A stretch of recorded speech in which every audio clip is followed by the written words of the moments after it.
नाही मी काही केलं तसं होऊ देणार नाही. बुद्धीच बदलली. कुणाची? मंथराची. कुणी बदलली? आपण सगळे मंथराला दोष देतो. मंथरा दोषी का? त्या भगवंतानं बदलली तिची बुद्धी.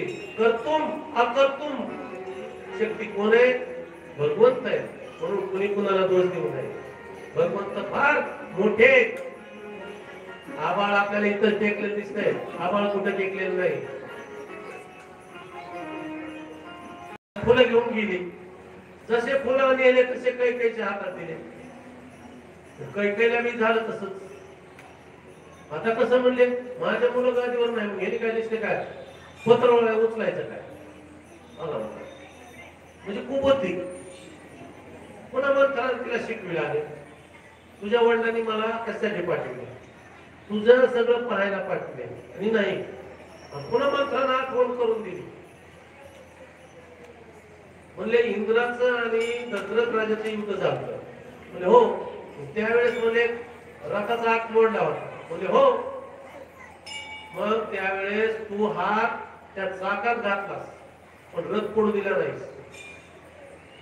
म्हणून इंद्र हारला आणि दशरथ राजे जिंकले.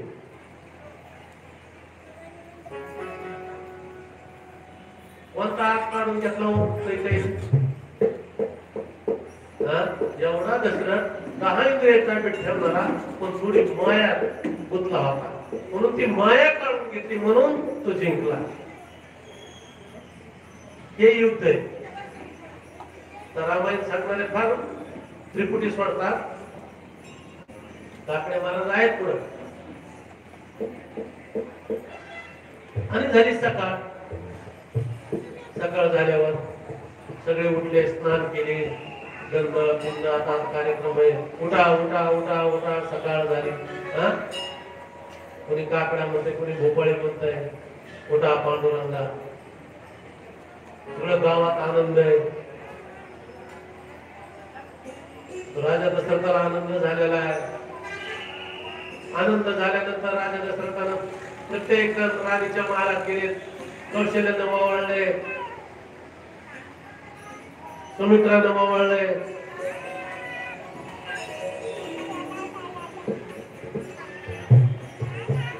आणि कैकेयीच्या महालात गेले. कैकेयीच्या महालात गेल्याबरोबर कैकेयीने काय केलं? घेतला अंगावर पांघरून झोपल्या. म्हणजे काय झालं? तब्येत नाही का कैकेयीची बरी? म्हणजे काय काय सांगावं तुम्हाला? कशी कशी उठली. म्हणजे मला अगोदर मला तुम्ही वर्णन दिलं त्याच्या त्या 2 गोष्टीचं दिलं. म्हणजे सांग.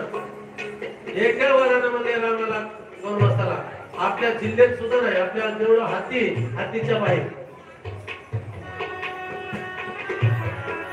म्हणून प्रभू रामचंद्र महाराष्ट्रात आले. उत्तर प्रदेशामध्ये अयोध्या आहे ना. आपल्या भागात सुद्धा नाही. 14 वर्ष इकडं. आणि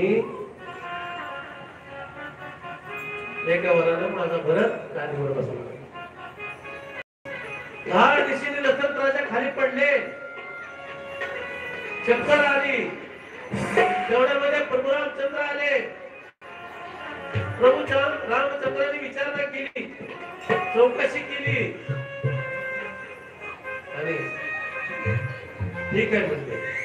काय केलं म्हणले? आई तू दुःख करू नको. भरतचीच गाडीवर बसते आणि मी आता जाणार.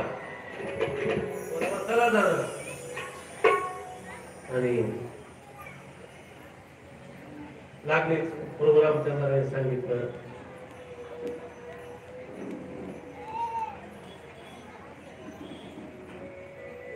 जाहीर केलं. आणि प्रभू रामचंद्र निघाले. कौशल्या रडती दुःख करते. उंबरट्यास ओलांडून या मातेची माया नको रे जाऊ रामराया. जरा